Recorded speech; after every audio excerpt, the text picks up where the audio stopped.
everyone, you're watching Kulay TV.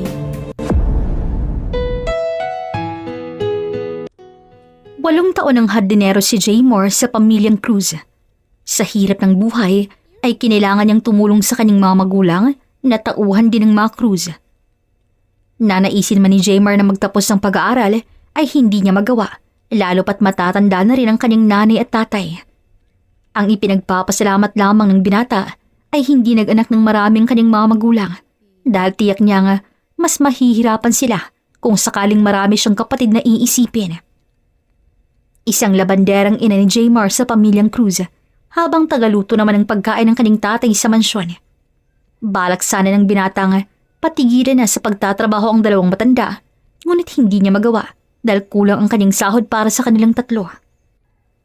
Likas namang mabait na anak ang binata at masunurin sa mga amo, pati na rin sa pagtulong ng kanyang kapwa. Kaya patuloy pa rin siyang biniyaan ng may kapal. Hanggang isang araw, lumabas si Jaymar ng bahay ng kanyang amo para mag-alaga ng mamamahaling bulaklak ng mga to. Kakasimula pa lamang binata sa pagdidilig ng mga halaman nang bigla niyang makitang isang nakayukong babae sa gilid ng gate habang hawak-hawak ang isang maduming lagay ng basura. Nagtaka si Jaymar dahil ngayon lamang na nakitang babaeng yun sa kanilang lugar. Agad nilapitan ng binatang nakayukong babae at kinalabit to sa likuran. Tila nagulat pang babae kay Jaymar at napatras to ng ilang pulgada sa kanya. Huwag kang matakot sa akin, miss. Wala akong balak saktan ka. Anong ginagawa mo rito? Namamasura ka ba? Tanong niya sa babae. Ngunit hindi sumagot ang babae, bagkos umatras pa to na para bang natatakot sa kanya ng husto. Agad nagtaas ang dalawang kamay ang binata, kaya naman kumalma ang babae. Okay. Relax, miss. Hindi ako masamang tao. Tinatanong lamang kita kung namamasura ka ba rito sa lugar na to. Ayun lamang kasi kita nakita o napansin rito. Kaya nagtataka ako. Umiling lamang ang babae at nag-iwas ng tingin. Kung ganun, ano yung daladala mo? Agad niya itong nilapitan at sa puntong yun, nagtatakbo na nga ang babae palayo sa kanya. Napailing na lamang ang binata at sinundan na lamang tingin ng babaeng basurera. Napahinga pa ng malalim si Jaymar na napansin niyang naiwan ng babae ang sakong daladala nito at nang tingnan niya to ay puno nga ito ng mga basura. Ay, sayang naman. Mukhang ibenta niya nga ang mga to. Natakot yata sa akin kaya napatakbo. Di bali na. Baka babalikin bukas sa makalawa. Binalikan na lamang ng binata ang kanyang trabaho at itinabi na lamang na iwang gamit ang di kilalang babae. Pagkatapos ay naghintay pa ng ilang oras si Jaymar sa labas ng bahay dahil nagbabaka sakali siyang babalikan ng basurera ang gamit nito. Ngunit bigo ang binata dahil hindi na muling bumalik ang babae makalipas ang ilang oras. Pumasok na lamang binata sa loob ng bahay at tinulungan ni lamang kanyang ama sa kusina. Kinabukasan ay maagang nagising si Jaymar at didiligan sana muli ang mga halaman ng kanyang amo nang bigla niyang nakita ang kanyang ina na kinakalkalang sako sa labas ng gate. Napasinghap ang binata dahil gamit din ng babaeng basurerang nakita niya kahapon. Mabilis tumakbo si Jaymar palabas ng bahay nang akmang itatapon na nga ng kanyang ina ang sako. Nay, teka lang po. Huwag niyo po munang itapon yan. Ay, ano ba yun anak? Bakit hindi natin itatapon? Nakita kong basura na yan . Kasi nay, hindi po yan sa atin. May nagmamay-ari po ng basurang yan. Alam kong babalikan niyo po yan sa susunod na araw. O di kaya sa susunod na linggo. Hindi natin alam, nay. Baka pagkakitaan niyang mga basurang yan. Ay, sa bagay anak. Pwede ngang ibenta lahat ng yan. Pero wag mo na lamang ilagay dyan at baka makuha ng ibang basurero. Itago mo na lamang dyan doon sa loob at ibalik mo na lamang yan sa may-ari kung sakaling babalikan niya yan. Agad nakahinga ng maluwag si Jaymar sa di malamang dahilan. Hindi niya alam kung bakit iniisip niya pa ang babae gayong nagmamadali itong umalis at iniwan naman ng sako. Napailing na lamang si Jaymar, ngunit agad ding sinunod ang utos ng kanyang ina. Dinala ng binatang isang sako na puno ng basura sa loob ng gate at tinago yon sa likuran ng bahay ng kanyang amo. Isang linggo rin ang lumipas bago makita ni Jaymar ang pamilyar na babae na tila may tinitingnan sa labas ng mansyon. Agad napangiti si Jaymar na mapagtantong iyon nga ang babaeng araw-araw niyang hinihintay. Nagmamadaling kinuha ng binata ang sakong nakatago sa likuran ng bahay at agad tong dinala sa labas ng gate kung saan naroon ang babae. Ay, bumalik ka! Ngingiti-ngiti pang binatang hardinero, ngunit tila natakot muli ang babae dahil mabilis tong lumayo sa kanya. Teka, hindi mo kailangang lumayo. Narito lamang ako para ibalik sa itong sako. Sa ito hindi ba? Eto, kunin mo na. Dahan-dahang nilagay ni Jaymar sa gitna ng kasada ang sako at umatras ng bahagya para hindi matakot sa kanyang babae. Nakatingin lamang sa kanyang maduming babae, ngunit dahan-dahan naman tong lumapit sa basura. Napangiti na lamang si Jaymar nang kinuha ng babae ang sako at tiningnan pa nito ang loob kung may nawawala ba. Wala akong kinuha dyan Tinago ko lamang yun sa loob at baka balikan mo. May mga basura pa akong naipon sa loob ng bahay ng aking amo na pwede mong ibenta. Kukunin ko ngunit ibibigay ko sa'yo. Pagkatapos pwede ka nang umalis. Biglang nagbagong ekspresyon ng mukha ng babae at hindi natutakot kay Jaymar. Nang makita naman to ng binata, ay lalo pa siyang napangiti at nagmamadali na lamang pumasok sa loob ng bahay at kinuha ang ilang basurang inipon niya para sa babae. Tahimik namang naghihintay ang babae sa labas ng mansyon hanggang sa makabalik si Jaymar, bit-bit ang ilang basura. Eto na, kunin mo na para madagdagan ng kita mo mamaya sa junk shop. Tumalikod ang binata dahil hindi na siya naghintay na sagutin pa siya ng babae dahil buong akala niya ay hindi ito marunong magsalita. Ngunit laking gulat niya nang bigla itong magsalita sa kanya. Salamat. Akala ko tulad ka rin nila. Pero nagkamali ako. Mabait at matulungin kang tao. Kaya maraming salamat. Nagsasalita ka? Buong akala ko hindi ka nagsasalita, miss. Hindi ako pipi, mister. Naunahan lang talaga ako ng takot. Kaya hindi agad ako nakapagsalita. Pero tagasan ka ba? Bakit ka napadpad dito? Wala ka bang pamilya? Anong pangalan mo? Sunod-sunod ang tanong ni Jaymar, kaya napakamot na lamang ng ulo ang babae. Nahihiya naman si Jaymar na mapagtanto ang kanyang mga sinabi, kaya pati ito ay napakamot din ng ulo. Sorry curious lang ako dahil bago ka sa aking mga mata. Pero hayaan mo, miss, mag-iimbak ako ng basura na pwedeng maibenta at ibibigay ko to sa iyo pagbalik mo. Maraming salamat muli, mister. Tawagin mo na lang akong Jaymar, miss. Jaymar ang pangalan ko. At walang anuman. Maliit na bagay lamang na itutulong ko sa iyo. Sige na, pasok ka na. Marami pa akong trabaho Tumalikod na nga si Jaymar, ngunit muling nagsalita ang babae, kaya napatigil siyang muli. Lindy ang pangalan ko. Babalik ako sa susunod na linggo, Jaymar. Maraming salamat ulit sa pagbalik nitong basura ko. Umalis ng babae at naiwan namang tulala si Jaymar sa labas ng gate. Hindi niya maintindihan ang kanyang sarili, pero pakiramdam niya ay biglang bumilis ang tibok ng kanyang puso nang malaman niyang pangalan nito. Napailing na lamang ang binata at pumasok na sa loob ng gate. At napangiti na lamang siya habang tinatanaw ang papalayong babae. Lindy. Kay gandang pangalan. Sana naman mabilis ang araw para makita ko siyang muli. Saad ni Jaymar at ngingiti-ngiting nakatanaw sa babae. Hindi niya napansin na nasa kanyang likuran pala ang kanyang ina at nakikinig to sa kanya. At sinong gustong makita muli, anak? Nay, kayo pala. Kanina pa po kayo dyan? Ngayon lamang, anak. Sinong gusto mong makita? May nagugustuhan ka na bang babae, iho? Sino? Nasaan siya? Maganda ba? Mabait? Kaya talaga, Nay. Masyado ko kayong maraming tanong, Wala ko akong nagugustang babae, Nay. Wala po yun sa utak ko ngayon. Tara na po sa loob at tutulungan kita maglaba. Pero iho, narinig ko kanina. Wala nga yun, Nay. Kulit mo. Hindi naniwala ang ginang, pero ipinagwalang bahala na lamang niya muna ang kanyang narinig dahil kilala niya ang kanyang anak. Hindi ito basta-basta nagsasalita, lalo na't mahiyain tong lalaki at balak niyang kulitin na lamang to hanggang sa magsalita.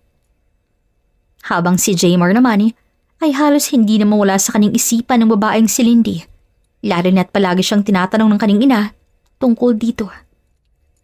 Tahimik na lamang nagtatrabaho ang binata upang lubayan siya ng kanyang ina. Tila kay bagal ang oras at araw para kay Jaymar. Madalas siyang humihinga ng malalim kapag lumalabas siya ng gate, lalo na kapag hindi niya nakikita ang babaeng basurerang si Lindy. Hindi niya maintindihan ang kanyang sarili dahil hinahanap to ng kanyang mga mata, kahit alam niya naman na sinabi ng babaeng babalik to sa susunod na linggo pa. Maraming nais itanong si Jaymar dito, kaya siguro naghihintay siya rito araw-araw. Hanggang sa sumapit ang araw kung kailan bumalik ng babaeng basurera at saktong kausap to ng ina ni Jaymar sa labas ng gate. Nagmamadaling lumabas ang binata at agad na tong napangiti ng magtamang kanilang mga mata. Hi, Lindy. Kamusta ka? Ito nga pala yung naipon kong basura. Salamat, Jaymar. Salamat din po sa inyo, nanay. Pero pag-iisipan ko po muna ang sinabi ninyo. Sa ngayon po yung masaya na po ako sa trabaho ko. Dahil ito na po ang pinagkakitaan ko pa noon pa man. Yumuko lamang si Lindy at agad ding umalis sa harap ng mag-ina. Kaya agad nang tanong si Jaymar sa matanda. Anong pinag-usapan nyo, Nay? Anong pinag-iisipan ni Lindy? Ay, Tinanong ko siya tungkol sa buhay niya at bakit siya namamasura. Nalaman kong ulila na pala ang batang yun at palaboy-laboy na sa kasada. Kaya sinabi ko sa kanyang magtrabaho na lamang rito sa mga amo natin. Mas ligtas siya rito sa loob ng bahay, anak, kaysa sa labas. Talaga, Nay? At ang pagbabasura ang tanging hanap buhay niya? Oo, iho. Naawa talaga ako sa kanya. Pero mukhang ayaw niya yata. Sa tingin ko, anak, ay mailap to sa mga tao na tila ba walang tiwala sa mga tulad natin. Baka nabastos na po siya noon, Nay. Kaya siguro mailap po siya sa atin. Kung ganun, anak, mas kailangan natin siyang tulungan at kumbinsihin dahil hindi natin alam kung anong posibleng mangyari sa kanya sa labas. Naisip ko na po yan, Nay. Pero hindi naman po pwedeng pilitin natin yung tao kung ayaw niya. Ang kailangan na lamang nating gawin ay tulungan po siya sa abot ng ating makakaya. Malay po natin ay dumating po ang araw na magtiwala po sa atin si Lindy. Sa ngayon, wag na po na natin siyang pilitin. Tumango na lamang matanda at pumasok na lamang sila sa loob ng mansyon. Bumalik na rin si Jaymar sa pag-aalaga ng hardin ng kaning mga amo at ganun din ang kaning ina. Hindi nila alam na hindi pala tuluyang lumayo ang basurerang babae at nakikinig lamang to sa kanila. Napangiti na lamang si Lindy sa kaning narinig at umalis na ng lugar. Pakiramdam ng dalaga ay napaniwala niyang mag-ina sa kaning drama sa buhay. Pinalipas muna ni Lindy ang isang buwan bago bumalik sa lugar kung saan nakilalang mag-ina. Tuwang-tuwa ang babae dahil marami na naman siyang nakuhang basura sa binatang si Jaymar at tiyak niyang kikita siya ng malaki kapag may bentang basura.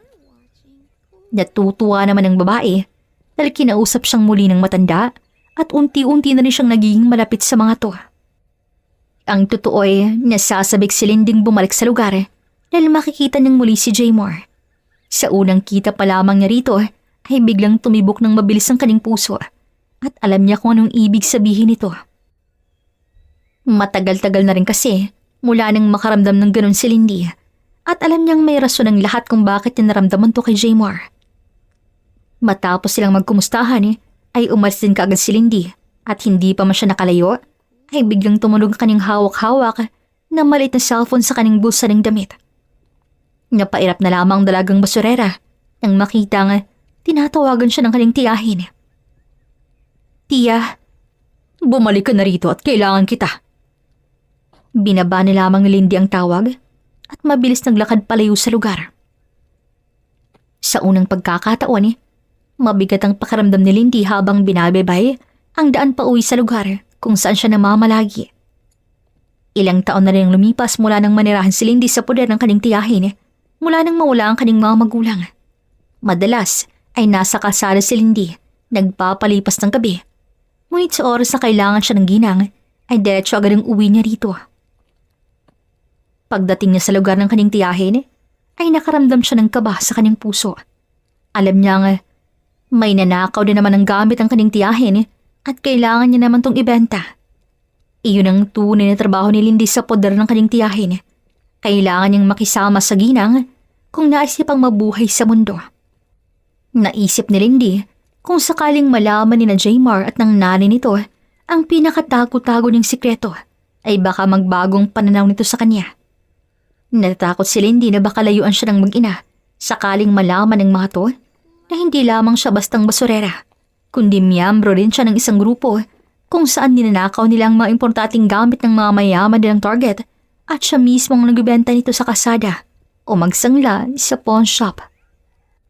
Sa kauna-unahang pagkakataon ay nakaramdam ng lungkot si Lindy sa posibleng mararamdaman ng mag-ina kapag malaman ng mga to ang totoo niyang pagkatao. Pagpasok pa lamang ni Lindy sa silid kung saan hinihintay siya ng kanyang tiyahin ay bumungad kagad sa kanya ang ilang mamahaling bagay na alam niyang galing sa nakaw. Sa wakas ay narito ka na, Lindy. Upo ka. Tingnan mong manakuha ng pinsan mo galing sa kabilang bayan. Ang dami, di ba? Ikaw ba? Wala ka pa bang nakukuha sa lugar kung saan ka nakapwesto ngayon? Sorry po, tiya. Pero kinikilala ko pa po ng gusto ang mga tauhan ng bahay na yon. Ako naman pamangkin. Ilang buwan mo na silang minahamatsyagan. Hanggang ngayon ba'y hindi mo pa nakukuha ang loob nila? Sigurado ka bang hindi sila naaawa sa'yo? Nakalimutan mo, Lindy. Hindi ka lamang basta-bastang basurera. Hayaan mo, tiya. At mukhang malapit na po. May mga dalang basura naman ako galing sa kanila at pwede ko pa rin po itong ibenta. Maliit ang kita sa mga basurang yan. Kaya galingan mo na lamang sa susunod na araw. Sabihin mo na lang na nahihirapan ka. Dahil pwede kong ipasa sa pinsan mo ang mayamang pamilyang iyon. Hindi. Kaya ko na po ito, tiya. Bigyan niyo lamang po ako ng sapat na oras at makakapasok po ako sa mansyon na target po natin. Good. Alam kong magaling ka. Dahil sanay ka na sa kalakarang to, pamangkin. Kaya huwag mo akong bibiguin. Ayan, lahat. Yan na lahat ang ibibentang bubukas. Magpahinga ka na. At galingan mong umartig bukas, ha? Napayuko ni lamang dalaga nang iwan siya ng kanyang tiyahin sa loob ng isang silid. Sa unang pagkakataon ay nakaramdam siya ng bigat sa dibdib na para bang hindi siya natutuwa sa pinapagawa ng kanyang tiyahin. Alam nang sanay na siya sa kanyang trabaho, pero biglang nag-ibang ihip ng hangin mula nang makilala niyang binatang si Jaymar at ang nanay nito. Napasinghap na lamang si Lindy nang biglang tumulo ang kanyang luha. Napapagod na rin kasi siya sa araw-araw na pangangalakad at pagnanakaw. Buong akala ng mga taong makakita kay Lindy ay isa siyang kaawa-awang dalaga dahil namumulot siya sa maduduming basura. Ang hindi alam ng lahat ay umaarte lamang siya para makuha niyang loob ng mga mabubuti at mayayamang tao. At doon na siya aatake at pagnanakawan niyang mga to sa utos ng kanyang grupo. Malungkot na humiga si Lindy sa malamig na sahig at agad pinikit ang kanyang mga mata. Sa pagpikit niya ay mukha agad ng hadinerong si Jaymar ang kanyang nakikita. Hindi tuloy makatulog si Lindy dahil alam niyang kailangan niyang lokohin ang binata para hindi siya pag-initan ng kanyang tiyahin. Kinabukasan ay nagbihis ng magandang damit si Lindy at agad binenta sa isang lugar ang mga bagay na kanilang nanakaw. Magaling magbenta ang dalaga, kaya naman naubos niya agad ang lahat ng kanyang paninda. Kaya balik pangangalakal na naman siya. Lumipas ang isang linggo, ay bumalik na si Lindy sa lugar kung saan nakilala si Jaymar at ang nanay nito. Isasagawa na ng dalaga ang matagal niya ng plano at tama ng pagpapanggap na ayaw niyang tanggapin ang tulong ng mag-ina. Tuwang-tuwa naman sina Jaymar at ang kanyang ina nang bumalik ang babaeng si Lindy sa kanila. Bumalik ka, Lindy. Akala namin ni nanay hindi ka na babalik eh. Hindi ba, nay? Oo nga, iha. Akala ko talaga na paano ka na sa labas. Maraming salamat po sa pag-aalala sa akin, ay Jaymar. Sobrang bait niyo po sa akin. Kaya palagi ko po kayong binabalikan rito. Nakapag-isip ka na, anak? Anong desisyon mo tungkol sa offer ko sa'yo? Huwag kang mag-alala. Lalo mababait naman ang amo natin dito. Tiyak na papayag yun na mamasukan ka muna sa kanila. At ilang buwan lamang para naman makapagpahinga ka sa pamamasura. Tama ang nanay, Lindy. Magpahinga ka muna sa pangangalakal. Dahil magkakapera ka naman dito sa mga amo namin eh. Maraming salamat talaga sa inyong dalawa, nay. Nakapag-isip na po ako at tama po kayo. Kailangan ko munang magpahinga sa pamamasura. Lalo na po at ilang taon ko na nitong ginagawa. Pero hindi po pwedeng aabot ako ng ilang buwan. Dahil sanay po ako sa kasada eh. Ay naku Iya, okay lang. Ikaw ang bahala kung hanggang kailan mo gusto. Andito lamang kami ni nanay. Andang tumulong sa'yo, Lindy. Hindi ka magsisisi. Sa oras na piliin mo munang magpahinga rito. Kaysa sa labas ng kalsada. Tuwang-tuwa ang binatang si Jaymar, pati na ang nanay nito nang pumayag si Linding mamalagi muna sa kanilang poder ng ilang buwan para makaiwas sa masasamang tao. Ganon din ang nararamdaman ni Lindy dahil sa wakas, mailalayo na ng sarili sa kanyang tiyahin at makakasama pa niya ang binatang si Jaymar. Ngunit hindi na wala sa utak ni Lindy ang kanyang trabaho dahil alam niyang makakatikim siya sa kanyang tiyahin kapag lalabas siya ng mansyon nang walang makukuhang importanteng bagay sa mga to. Agad namang pumayag ang mga amo ni Jaymar nang kausapin nila to na ipasok si Lindy sa kanilang tahanan dahil na rin sa awang nararamdaman nila sa dalaga. Habang si Lindy ay tahimik na nagmamasid sa dalawang pamilya, bigla siyang nakaramdam ng inggit sa mga to. Alam niyang katulong lamang ng pamilya ni Jaymar sa mansyon. Pero kitang-kita niyang say sa mga mata ng buong pamilya. Pakiramdam ni Lindy ay kontento na ang buong pamilya sa kung anong meron sila, habang ang kanyang tiyahin ay hindi man lamang makontento sa pumapasok nitong pera sa bangko araw-araw. Agad nakaramdam ng lungkot si Lindy at iniisip niyang kailan pa kaya siya makakawala sa kanyang tiyahin at tumulad na lamang kina Jaymar. Hindi niya napansin na tumulo na pala ang kanyang luha at napansin naman yun ng binata. Umiiyak ka ba, Lindy? Bakit? May masakit ba sa'yo? May problema ba? Wala naman, Jaymar. Napuwing lang siguro ako. Talaga? Tingnan ko nga. Wala naman Baka naman pagod ka lang. Baka nga. Bukas lamang siguro ako magsisimulang magtrabaho, Jaymar. Okay. Ako nang bahala magsabi sa mga amo natin. Magpahinga ka na muna. Tahimik na hinati ni Jaymar ang dalaga sa magiging silid nito. Matapos itong magpaalam, ay napangiti na lamang binata dahil nakaramdam siya ng saya ngayong makikita at makakasama niya na araw-araw ang dalaga. Hindi niya alam na nakita pala siya ng kanyang ina at agad tong lumapit sa kanya. Ikaw, Iho, ha? May gusto ko kay Lindy, ano? Anay naman. Masaya lamang po ako dahil panatag na po ang puso ko. Ay nandito na po sa atin si Lindy. Ay naku anak, wala namang mali kung magagusto ko sa isang basurera. Marangal pa rin naman na trabaho iyan. Ngunit huwag mo lamang bibiglain si Lindy. Dahil kilala naman natin yun. Mailap yun sa mga tao. Hindi na lamang sumagot si Jaymar dahil hindi siya makapagsalita dahil sinabi ng kaning ina. Napagtanto niya nga, tama ang tinura ng kaning nanay. Ngayon lamang niya napagtanto na may gusto pala siya sa basurerang si Lindy at sa tingin niya ay unti-unti na rin nahuhulog ang kanyang loob sa dalaga. Napakagat na lamang ng labi si Jaymar na nahihiya siyang umamin sa kaning ina kung ano talaga ang tunay niyang nararamdaman para dito. Habang nagpapahinga si Jaymar, ay hindi mawala sa kanyang isipan ng dalagang si Lindy. Iniisip niya kung paano sasabihin sa babae ang kanyang nararamdaman nang hindi ito mabibigla. Ang hindi alam ni Jaymar ay iniisip din pala siya ng dalaga at parehas silang hindi makatulog sa gabing yun. Kinabukasan ay sabay pang lumabas ng kwarto ang dalawa at muli nagkahiyaan pa sila pareho. Napangiti na lamang binatang si Jaymar at agad kinumusta ang pahinga ni Lindy. Ano, nakatulog ka ba ng maayos? Oo. Maraming salamat muli sa pagtulong niyo ng nanay mo sa akin ha, na makapasok ako rito. Walang anuman yun.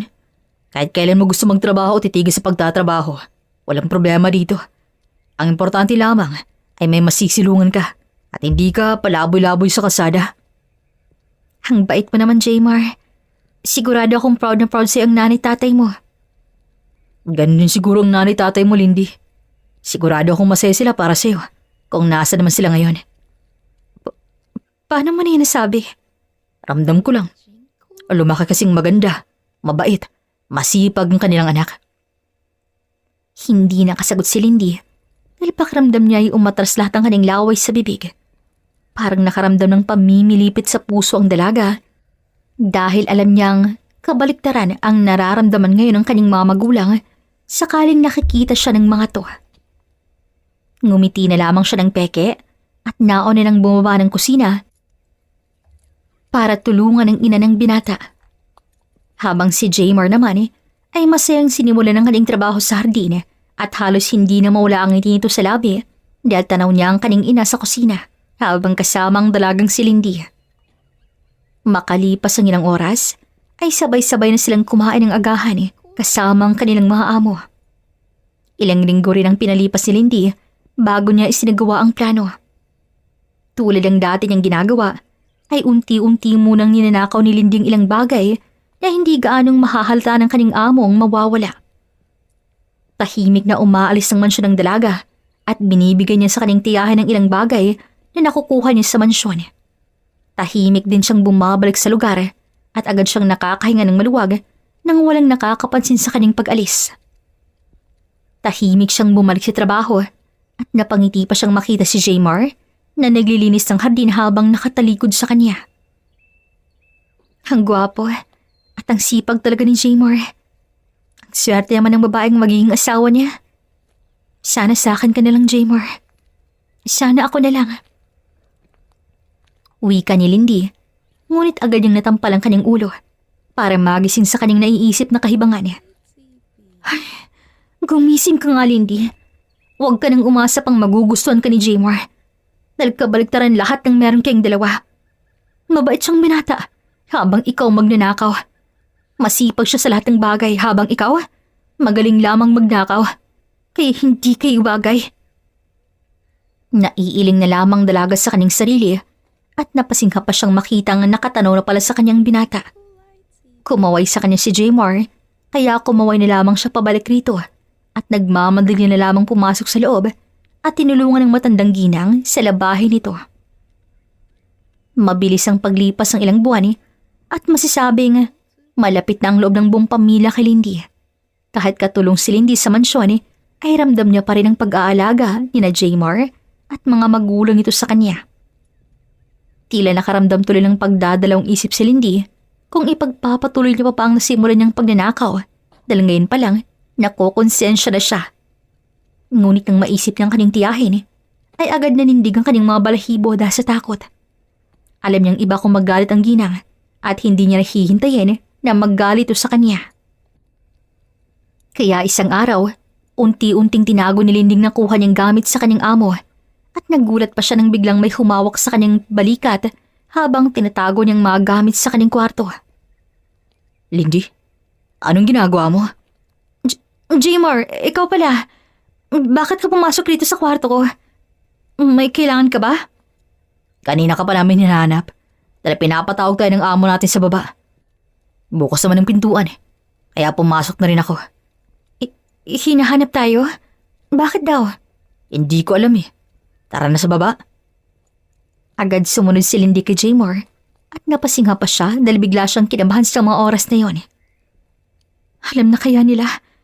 Napansin na kayo ng aming among nawawala niyang mga gamit? Hindi pa to ang tamang panahon para malaman ng totoo. Hindi ko pa nakukuha ang mga alahas niya. Tiya kung makakatikim ako ng galit kay Tiya sa oras na alis ako rito nang walang makukuhang alahas. Sa loob-loob ng dalaga at tahimik lamang sa likuran ni Jaymar. Pagdating nila sa sala ay naroon ang kanilang amo pati na ang mga magulang ni Jaymar. Halos hindi na makatingin si Lindy sa mag-asawa. Ngunit bigla siyang nagulat dahil may nilahad na sobre ang kanyang mga amo sa kanya. Tanggapin mo, iha. Para sa'yo talaga yan. Ano po to, madam? Bonus mo yan at sobrang na-appreciate kita. Nakikita namin ang dedikasyon mo sa trabaho kasama si Manang. Kaya maraming salamat. Naku, Donya, hindi na po kailangan. May natatanggap naman po kong sahod galing sa inyo Kaya hindi ko na ho to kailangan. Lahat naman kayo makakatanggap ng bonus. Kaya sige na, tanggapin mo na. Pagbutihan mo pa lalo ang pagtatrabaho dahil magbibigay muli kami ng bonus sa iyo soon. Napayuko ni lamang dalaga dahil imbis na matuwa siya sa binigay ng kanyang amo, ay lalo pa siyang kinain ng kanyang konsensya. Naramdaman niya ang tapik ni Jaymar sa kanyang balikat, kaya lalo pa siyang nakonsensya habang nakangiti ang mato sa kanya. Konting tiis na lang, Lindy, at makakaalis ka na sa pamilyang to. Sa ngayon, kainin na lang muna natin ang konsensya dahil malalagot naman tayo kay Tia kung hindi tayo susunod sa kanyang nais. Sa isip na lamang ng dalaga. Papasok na sana siya ng kanyang kwarto nang maramdaman niya ang pagsunod ni Jaymar sa kanyang likuran. Agad siyang humarap dito at nakita niya namang tila nahihiya sa kanyang binata. May kailangan ka ba, Jaymar? Nais lang sana kitang tanungin kung may lakad ka ba ngayong araw? Nakasanayan ko na kasi noon pa man na namamasyal ako tuwing bonus. Nais ko lamang tanungin ka kung gusto mo bang sumama? Hindi rin kasi makakasama si nanay at tatay eh. Talaga? Mamamasyal tayo sa labas? Ay, sige ba? At tayong dalawa lang ba? Hedi, para na rin tayong nag-date nito. Napatigil si Jaymar sa sinabing yun ni Lindy. At ganun din ang dalaga sa kanyang sarili. Sabay tuloy silang napayuko at kapwa nahiya sa isa't isa. Maganda ka na at hihintay na lamang kita sa labas. Sige, susunod ako. Halos takbuhin na ni Jaymar ang hagdan. Nasa bilis ang tibok ng kanyang puso. Parang nagiinit ang buong mukha ng binata dahil kinikilig pa siya sa mga oras na yun. Habang si Lindy naman ay napatili na lamang ng walang boses na lumalabas sa kanyang bibig nang makapasok siya sa loob ng kanyang kwarto. Ay, umayos ka nga, Lindy. Masyado talagang makapaling mukha mo. Nakakahiya ka kay Jaymar. Huminga muna ng maayos ang dalaga bago nag-ayos ng kanyang sarili at agad bumaba ng kwarto. Nakita niya ang simpleng suot ni Jaymar at sa tingin niya ay nababagay naman ang kanyang suot sa damit ng binata. Ngingiti-ngiti tuloy ang dalaga, lalo na nang makita niyang mga magulang ni Jaymar na tila suportado ang pag-alis nila. Magalang siyang nagpaalam sa mag-asawa at tahimik naman silang lumabas ng mansyon.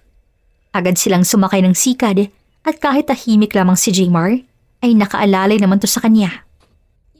Pagdating nila sa sakayan ay naggulat si Lindy nang biglang hinawakan ni Jaymar ang kanyang kamay kaya napatingin siya rito. Jaymar, yung kamay ko. Hayaan mo munang hawakan kita at ang hindi ka makula sa tabi ko. Siguraduhin hawak-hawak mo yung importanteng gamit dahil maraming magnanakaw rito sa syudad. Napatigil tuloy ang dalaga sa sinabi ni Jaymar dahil alam niyang siya mismo sa kanyang sarili ay alam niyang isa siyang magnanakaw. Napailing na lamang dalaga at tahimik na naupo sa tabi ng binata. Hindi pa rin binitawan ni Jaymar ang kanyang kamay hanggang sa makarating sila sa isang sikat na mall sa kanilang lugar. Nakaramdam pa ng panghihinayang si Lindy dahil binitawan na ni Jaymar ang kanyang kamay pagbaba nila. Habang naglalakad sila papasok sa mall ay biglang tumikhim ang binata kaya napatingin siya rito. Bakit? Naisip ko lang. Paano kung huwag ka nang umalis sa mansyon at doon lamang magtrabaho kasama kami? Kasi naawa ko sa palad mo kanina at nakikita kong marami tong naghihilom na sugat habang hawak-hawak ko to. Nakuha mo siguro yun sa mamamasura, no? Okay lang naman ako, Jaymar. At saka hindi na bago sa akin ang basura, no? Hindi ko naman talaga maiwasang masugatan. Dahil minsan halo-halong basurang tinatapon ng mga tao. Kaya nga huwag ka nang umalis ng mansyon. Doon ka na lang kasama kami ni nanay at tatay. Mababait naman ang mga amo natin, di ba? Kaya wala kang magiging problema sa kanila. Tsaka, ayaw mo ba nun? Araw-araw mo akong kasama. Kasi ako, gabi-gabi kong pinapanalangin. Sana'y huwag ka nang umalis. Talaga? Bakit naman? Wala akong makitang tamang rason, Jaymar, kung bakit mo yung gabi-gabing dinarasal. Huminga ng malalim si Jaymar at agad silang tumigil sa paglalakad. Tumingin si Jaymar sa mga mata ni Lindy at ganun din ang ginawa ng dalaga. Pinapanalangin kong huwag ka nang umalis sa mansyon, Lindy. Para hindi ka maligo sa akin. Dahil ang totoo, napamahal na rin sa mga magulang ko. Lalo na ako. Ano? Anong sabi mo, Jaymar? Gusto kita. Gusto kita, Lindy. At ayoko mawala ka sa aking tabi. Pero kailan pa? Hindi mo ako kilala, Jaymar. Hindi ka dapat magagusto sa akin dahil isa lamang kong hamak na basurera. Eh ano naman kung basurera ka? Katulad ng sinabi ni nanay, marangal na trabaho ang pamamasura. Hindi ko naman tinuro ng puso kung magustuhan ka eh. Kusa ko tong naramdaman, Lindy. At hindi ko kailangan ng sagot mo sa ngayon.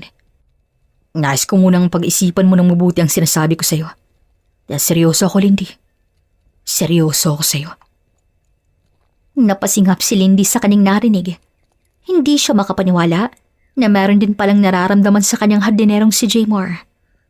Unti-unti siyang nakaramdam ng tuwa na sa unang pagkakataon ay nagugustuhan siya ng lalaking lihim niya ring tinatangi. Ngunit agad na patigil si Lindy nang maisip niyang kanyang sikreto. Alam niyang magbabagong isip ng binata sa oras na malaman nito ang tunay niyang pagkatao, lalo na ang lihim niyang trabaho. Agad nag-iwas ang tingin si Lindy at tumingin sa malayo. Hindi mo dapat nararamdaman ni Jaymore. Dahil hindi ako karapat-dapat mahalin o magustuhan ng isang tulad mo. Pero Lindy, Hindi mo ako kilala, Jaymore. Ayokong saktan ang aking sarili. Kaya ngayon pa lang, putulin mo na kung ano man ang nararamdaman mo dyan para sa akin. Dahil alam kong hindi ako ang babaeng para sa'yo. Nauna nang naglakad si Lindy at naiwan namang tula ang binata habang nakatayo. Hindi niya maintindihan ng dalaga, pero agad sumunod si Jaymore dito at mahigpit na hinawakan ang kamay ni Lindy. Nagulat naman ang dalaga at pilit binabawi ang kanyang kamay. Ngunit masyadong malakas si Jaymore, kaya galit na lamang siyang tumingin dito. Ano ba? Hindi mo ba ako narinig? hindi mo pwedeng diktahan ng puso ko, Lindy. Kusa ko itong naramdaman, kaya hindi madali yung gusto mo. Ngayon sabihin mo sa akin, bawal bang mahalin ka ng isang tulad ko? Alam kong sobrang layo ng itsura ko para magustuhan mo. Pero hindi mo pwedeng hayaan mo kong ipadama sa'yo na seryoso ako. Hindi mo kasi naiintindihan, Jaymore. Ang totoo niyan, sobra-sobra ka pa sa inaakala mo. Sobrang sipag mo sa trabaho. Matulungin ka rin sa kapwa mo tao. At saksi ako roon. At higit sa lahat, masyado ka rin gwapo para magusto ng isang basurerang tulad ko. Wala akong pakalam, Lindy. Kung saan ka galing at sino ka pa. Hindi ko babaguhin ang nararamdaman ko sa'yo. Hanggang sa mahulog din ang loob mo sa akin. Ngayon mo lamang ito naramdaman. At alam kong wala akong pagsisisihan sa huli. Napailing na lamang dalaga at hindi na lamang umingik pa. Hawak-hawak pa rin Jaymore ang kanyang kamay at hinayaan na lamang nito dahil ang totoo ay gusto rin naman niya ang ginagawa ng binata. Sakaling pagbibigyan kita, mamahalin mo pa rin ba ako? Sakaling may malaman ka tungkol sa akin? Kahit ano pa yung tinatago mo o sikreto mo, Lindy, ay wala akong pakialam. Susundin ko ang dinidikta ng aking puso kahit anong mangyari. Napailing na lamang si Lindy. Panalangin na lamang niya na sana'y hindi na muna siya mabisto ng lalaki dahil nais niya munang maranasang mahalin ng isang tulad ni Jaymore. Tahimik silang naglakad at nagtitingin-tingin sa mga paninda. Kumain din sila sa isang simpleng restaurant at hindi na tinanggap ni Jaymore ang bayad ng dalaga dahil libre na to ng binata. Pakiramdam tuloy ni Lindy ay nagdi-date talaga silang dalawa ni Jaymore sa araw na yon. Bago sila umuwi, ay bumili pa si Jaymore ng mga damit at binigay ito kay Lindy. Ayaw mang tanggapin ng dalagang mga damit ay wala na siyang nagawa dahil masyadong mapilit si Jaymore. Pag uwi nila sa mansyon ay balik trabaho na muli ang dalawa, lalo na si Lindy. Dahil ilang araw na rin siyang nagpaplano para makuha ang alahas ng kanyang amo at nang maibigay na to sa kanyang tiyahin na araw-araw naghihintay sa kanyang tawag. Nanginginig pa ang kamay ng dalaga nang makuha ang napakaraming alahas ng kanyang mga amo at dali-dali itong isinilid sa kanyang malaking bag. Patakbong lumipat si Lindy sa silid ng ina ni Jaymore dahil balak niyang nakawin din ng mga naipundan na alahas ng matanda. Ngunit, nagkagulutan pa silang dalawa ni Jaymore dahil hindi niya inakalang naroon pala sa loob ng kwarto ang binata. Agad na pating si Jaymore sa bitbit na bag ni Lindy at napasingha pa ang dalaga dahil sa kabang kanyang naramdaman niya. Ano yung bag na dala mo, Lindy? At bakit ka pumasok dito sa kwarto ni nanay at tatay? Ha? Akala ko kwarto ko to. Hindi ko naman alam na nagkamali pala ako. Talaga ba? Imposible namang magkamali ka ng pinasukang kwarto. Tsaka hindi mo pa ako sinasagot tungkol dyan sa bag na dala mo. Mas umusbong pa ang kaba ni Lindy nang biglang lumapit si Jaymar sa kanya at akmang kukunin nito ang hawak-hawak niyang bag na may lamang mga alahas. Hindi na nakapag-isip ng mabuti si Lindy dahil sa takot na kanyang nararamdaman. Basta na lamang niyang itinapon sa malayo ang bag at bastang hinawakan ng magkabilang pisngi ni Jaymar at hinalikan to sa labi. Gulat na gulat ang binata sa ginawang yun ng dalaga. Hindi rin siya nakabawi kaagad dahil tulala lamang siya habang nakatingin sa nakapikit na dalaga. Biglang gumalaw ang labi ni Lindy kaya unti-unti na rin napapikit si Jaymar at dahan-dahan na rin niyang hinawakan ng bewang ng dalaga upang mapalalim pa ang kanilang halikan. Tila nakalutang ang dalawa sa loob ng silid habang nagtagpo ang kanilang mga malilambot na labi. Pakiramdam ni Lindy ay tumigil ang kanyang mundo at tanging kay Jaymar lamang nakasentro ang kanyang puso't isipan. Ganon din ang nararamdaman ng binata sa oras na yon. Nagulat siya sa ginawa ng dalaga, ngunit agad din siyang nakabawi. Masayang masaya tuloy ang kanyang puso dahil sa unang pagkakataon, pakiramdam niya ay mahal din siya ni Lindy. Hanggang sa dahan-dahang binitawan ni Jaymar ang labi nito at agad pinagdikit ang kanilang mga noo. Bakit mo ginawa yun, Lindy? Ang alin, Jaymar? Ang paghalik mo sa akin. Bigyan mo ako ng sapat na rason kung bakit bigla mo na lamang akong hinalikan. Wala ka namang nararamdaman sa akin. At sinong may sabi, ha? Sinong may sabing wala akong nararamdaman sa iyo, Jaymar? Mula nung unang araw na makita kita at tinulungan mo ako, nabihag mo ng puso ko. Kailangan ko lamang pigilan ang aking sarili dahil hindi ako nababagay sa iyo. Seryosong wika ng dalaga at sa puntong yun, hindi na siya nagdadrama dahil totoong may gusto siya sa binata. Lindy, hindi.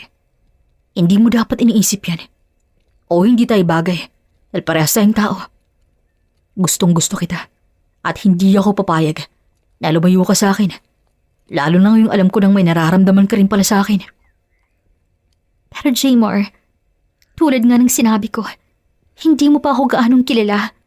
Ayokong magsisi ka sa akin sa huli.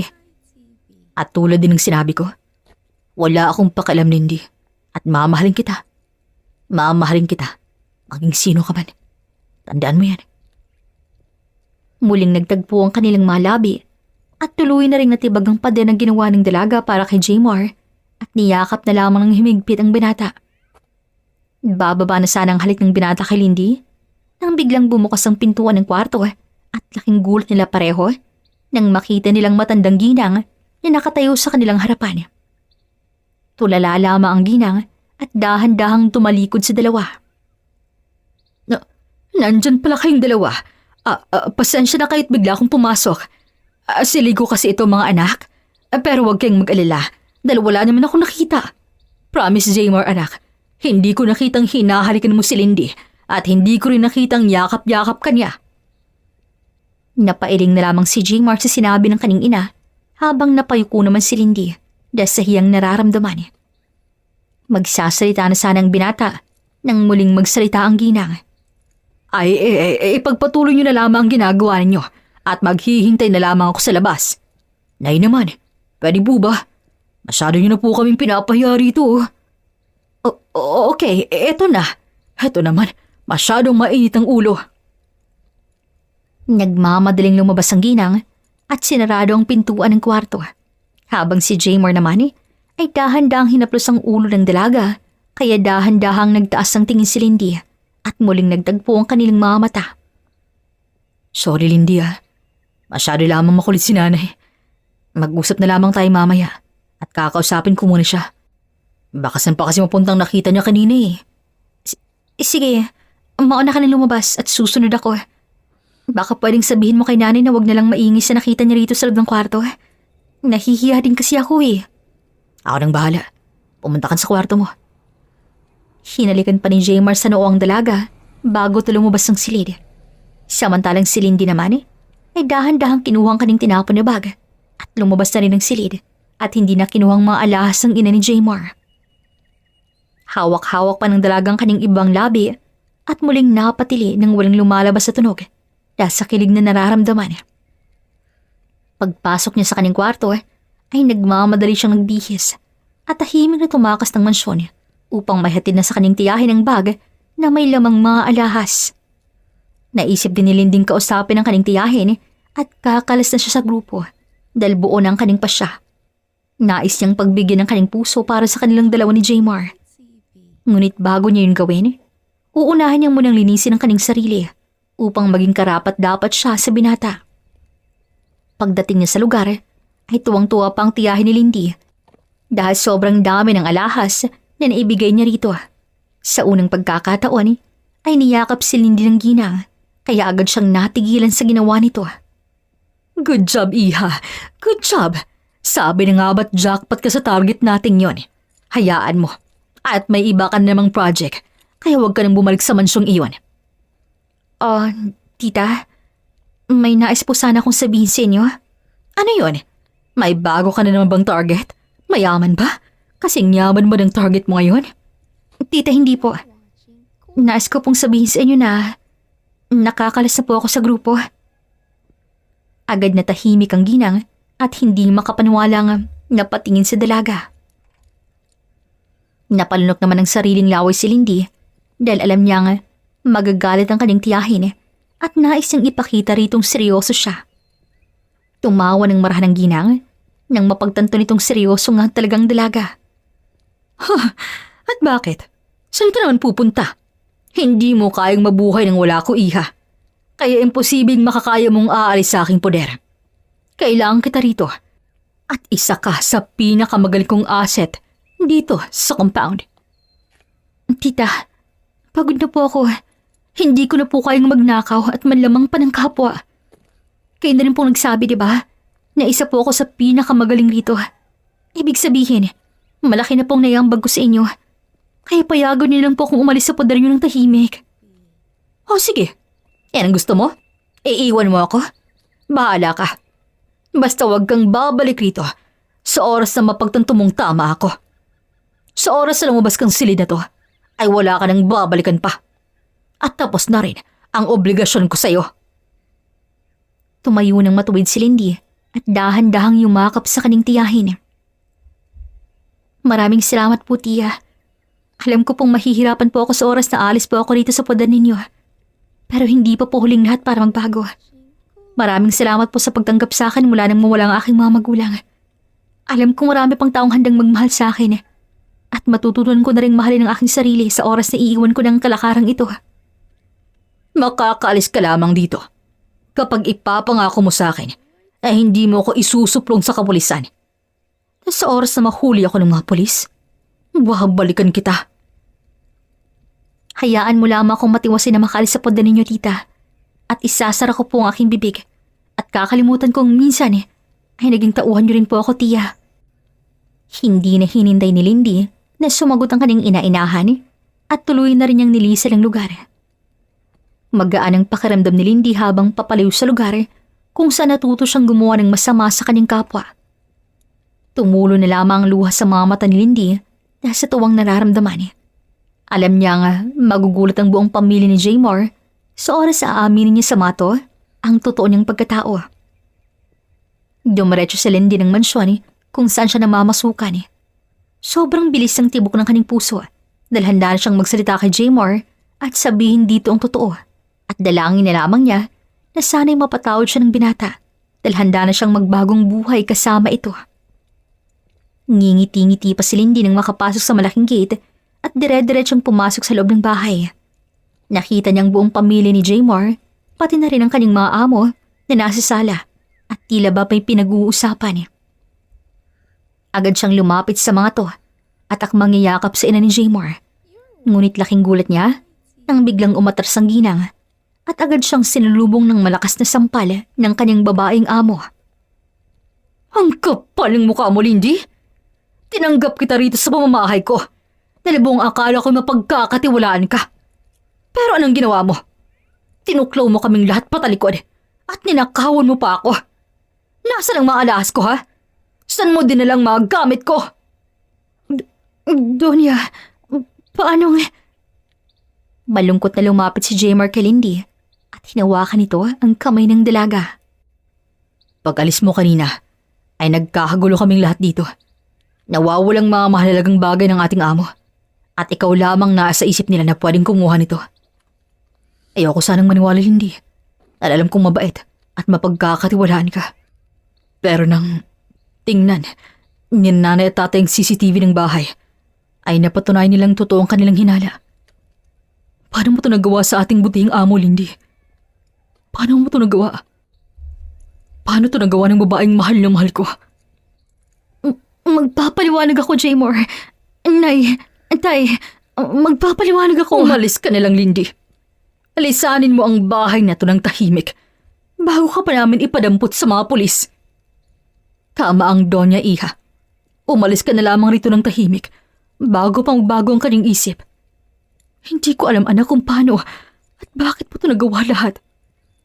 Donya, please po. Nay, tay, Jaymore, pati mo naman kayo ay hindi ako pakikinggan. Hindi ako aalis rito hanggat hindi nyo nalalaman ang totoo. Oo, ninanakawan ko kayo. Pero hindi dahil kagustuhan ko, kundi dahil inutos to sa akin. Kaya kong ibalik ang lahat ng ninakaw ko sa inyo, Donya. At tulungan at paniwalaan niyo lamang po ako. Huminga ng malalim ang Donya at tumikim naman ang ina ni Jaymore. Pakikinggan kita, Iha. At nais kong magsabi ka sa amin ng totoo. At huwag na huwag muling magsinungaling. Mahal na mahal kita, anak. At nalulungkot akong aminin na nawawala na ako ng tiwala sa iyo. Pero hayaan kitang ilahad ang lahat ng katotohanan, Lindy. Pawang katotohanan lamang kailangan naming marinig. Sunod-sunod na tumulo ang mga luha ng dalaga at walang pagdadalawang isip na lumuhod sa harap ng lahat. Awang-awa naman si Jaymore sa dalaga, ngunit mariin itong nilalabanan ng kanyang awang nararamdaman para sa ikabubuti ng lahat. Hindi nagdalawang isip si Lindy na magsabi ng katotohanan sa kanyang mga amo, pati na sa pamilyang unang tumanggap at tumulong sa kanya. Inilihad niya sa mga to ang tungkol sa trabaho ng kanyang tiyahin at isa siya sa mga tauhan nito. Ginawa siyang basurera ng kanyang tiyahin upang maraming maawa sa kanya at kapag makuha niya ng loob ng mga tao, ay saka pa niya ito pagnanakawan niya. Iyak lamang ng iyak ang dalaga at dahan-dahan naman siyang dinaluhan ni Jaymore. Sorry po talaga sa lahat ng nagawa ko. Kailangan ko lamang yung gawin dahil si Tia na lamang pong natitira kong pamilya. Nagbago lamang pong isip ko nang mapagtanto kong may mga tulad po pala ni Jaymore na handang magmahal at tanggapin ako. Sana lang hindi nagbago ang nararamdaman mo sa akin, Jaymore. Ay alam mo ng totoo. Totoo pong kumalas na po ako sa grupo at pinili ko na pong magbago kasama kayo. Kung ganun, ipakita mo sa aming lahat na totoo na nagbabago ka na, Lindy. Isumbong mo sa mga pulis ang grupo ng iyong tiyahin at tulungan mo kung mabawi yung mga alahas at bigay pa sa aking mga kanununuan. Hindi nagdalawang isip ang dalaga na tumayo at sunod-sunod na tumango sa harap ng kanyang amo. Ngayon po mismo, Donya, handa po akong isumbong sa kapulisan ng tiyahin ko. Dahil oras na rin po para matigil ang ginagawa niya sa aming lahat. Tama ng panuloko sa kapwa naming tao na walang ibang ginagawa kunding lumaban ng patas. Sa araw na yun mismo ay tumawag sa kapulisan ng Donya at ipinaraid ang compound kung saan nagtatago ang tiyahin ni Lindy kasamang mga tauhan nito. Galit na galit ang tiyahin ng dalaga nang malaman nitong si Lindy mismo ang kumanta para mahuli siya ng kapulisan. Habang ang dalaga naman ay agad nakahinga ng maluwag nang mapagtanto nitong tapos na ang kasamaan ng kanyang nag-iisang pamilya. Nakatingin lamang sa malayo si Lindy habang hinihintay ang kanyang amo sa loob ng presinto. Nais niyang magpaalam dito dahil aalis na siya sa poder ng mga to. Agad na pangiti ng malungkot si Lindy nang makita niya si Jaymore na papalapit sa kanya. Jaymore, kailangan nating mag-usap. Hindi na nga natapos si Lindy ang balak sabihin dahil siniil siya ng halik ni Jaymore sa kanyang labi. Napapikit na lamang dalaga at napahawak sa bewang ni Jaymore at pinalalim niya mismo ang kanilang halikan. Makalipas ang ilang sandali ay binitawan ni Jaymore ang kanyang labi at pinagdikit ang kanilang mga noo. Mahal kita. Mahal na mahal pa rin kita, Lindy. Hindi nagbagong nararamdaman ko sa'yo at gaano pa kalaking kasalanan mo rito sa mundo. Handa akong damahin ka, Lindy. Handa rin akong sumama sa'yo kapag palalayasin ka ng amo natin sa mansyon. Pero, paano si nanay at tatay? Hindi mo sila pwedeng iwan, Jaymar. Ikaw lamang sandigan nila sa oras na hindi na nila kayang magtrabaho. Pero mahal kita. At alam ni nanay tatay yung nararamdaman ko para sa'yo. Tiyak kong maiintindihan nila ako. So, kung sakali mang piliin kita, Lindy. Magsasalita pa sana si Lindy nang biglang may tumikhim sa kanilang likuran. Napasinga pa siya nang makita ang kaning mga amo kasamang mga magulang ni Jaymar. Nakapaghain na kami ng kaso laban sa tiyahin mo, Lindy. At nabawal ko na rin ang mga alahas na ninakaw mo sa akin. Ngunit hindi kita paaalisin ng bahay at bibigyan ka namin ng pangalawang pagkakataon para patunayan mo sa amin na nagbago ka na. Pero Napagtanto namin, anak, na nagsasabi ka nga ng totoo. Alam naming mabuti kang bata, kaya kasiguro nagustuhan ng aking anak. Nais ka naming patawarin, iha. Ngunit kailangan mo munang ipakita sa aming lahat ng totoong pagbabago mo sa buhay. Andito lamang ako, anak. Handang umalalay sa'yo kasama ang ating amo. Napaiyak na lamang si Lindy at agad niyakap ang Donya, pati na ang nanay ni Jaymar. Paulit-ulit siyang nagpapasalamat sa kanyang mga amo at nangakong gagawin nito ang lahat para makabawi. Napaluhan na rin ang tatay ni Jaymar at niyakap na rin ito ang dalaga. Sabay-sabay silang umuwi ng mansyon at masayang kumain ng pananghalian na tila ba walang nangyaring kumprontasyon. Pagkatapos kumain ay nagkanya-kanya na rin sila at naiwan naman si Lindy kasama si Jaymar sa kusina. Kamusta ang pakiramdam mo? Natatakot ka pa ba sa nangyari? Huwag kang matakot sa tiyahin mo dahil nakakulong na siya. At sakali mang makalabas siya ng kulungan, ay hindi ako papayag na makalapit siya muli sa'yo. At lalong hindi ako papayag na masaktan ka niya. Okay lang ako, mahal. Maraming salamat sa pagtanggap muli sa akin. Hindi ko kakalimutan ang lahat ng to habang buhay. At ngayon pa lang, hindi na ako nakaramdam ng takot laban sa aking tiyahin. Dahil alam kong nariyan ka, kasama si nanay at tatay. Mahal? Tinawag mo akong mahal? Bakit? Hindi ba pwede? Mahal mo ako at mahal din naman kita. Kaya simula ngayon, tayo na. At mahal na rin ang itatawag natin sa isa't isa. Napangiti na lamang si Jaymar ng pagkatamis-tamis at muling hinalikan sa labi ang dalaga.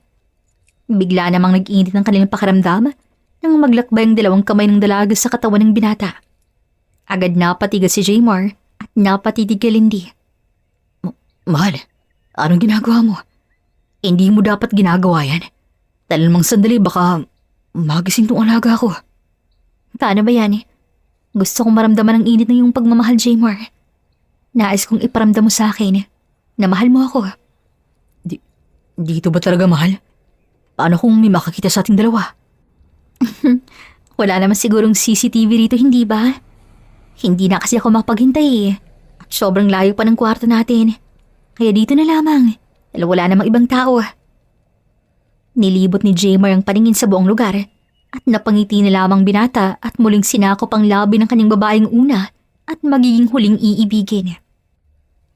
Sa kusina mismo unang may mangyari sa dalawa at wala namang pagsisising nararamdaman si Lindy kung maaga man niyang naibigay sa kanyang nobyo ang kanyang pagkababae. Mahal na mahal niya si Jaymar dahil ito lamang ang lalaking nagpapabago sa kanya at tumanggap kung sino't saan siya nanggaling. Mabuti na lamang at tila pinaboran sila ng panahon dahil malayang nagagawa ng dalawa ang lahat sa kusina dahil wala man lamang ibang taong nakakita sa kanila.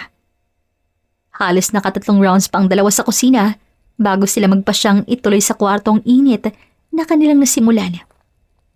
Walang pagsisawang inangkin ni Jaymar si Lindy habang walang kaalam-alam ang kaning mga magulang sa kanilang ginagawa. Hanggang sa napansin na lamang nilang inumaga na pala sila sa loob ng kanilang silid. Napatawa na lamang dalaga nang makita niya kung gaano kapagod si Jaymar sa kanilang ginagawa.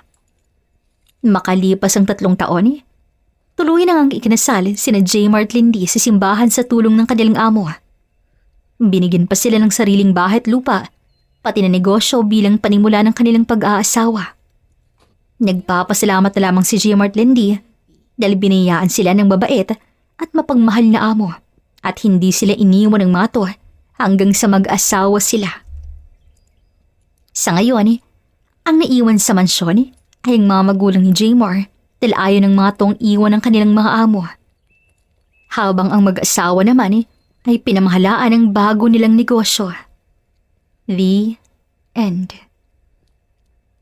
Sana po ay nagustuhan ninyo ang kwentong pag-ibig ni Lindy at Jaymar. Hanggang sa susunod pong muli, this is Regine here in Kulay TV. Daghang salamat and amping. Okay mga kakulay, maraming salamat po for listening. Thank you to our narrator, Miss Regine. Thank you to my co-author, Miss Rui. This is Ethel McMenamin, Kulay TV creator/writer, at saka tagapag-shoutout. Okay, shoutout tayo. Alright, first up, shoutout to Narcisa Sabehon from Iligan City. Oh, wow, Iligan City. Diha ako na tao. Kumusta diha sa Iligan City? Oh my goodness. Next, shout out to Valinda. Hello po. Also, shout out to Risa Jenna Belera from Impalutaw, Impasugong, Bukidnon. OMG, nakaanha ko din sa Bukidnon. Somewhere in Dahilayan Forest Park. And also, we stopped by at Del Monte Plantation. Nindot kaayo din sa Bukidnon. I love it. Okay, balik tayo shoutout. Shoutout to Renzi Fabian from Hong Kong. Shout out to Gloria Saliza. Also shout out to Fe Lorica.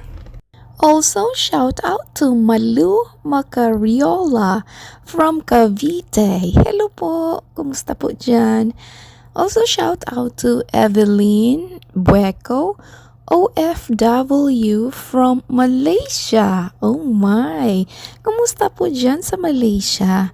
Also shout out to Talia Sarah. Hello po. And also shout out to Channeline. And also shout out to Larcy Molina. Hello po.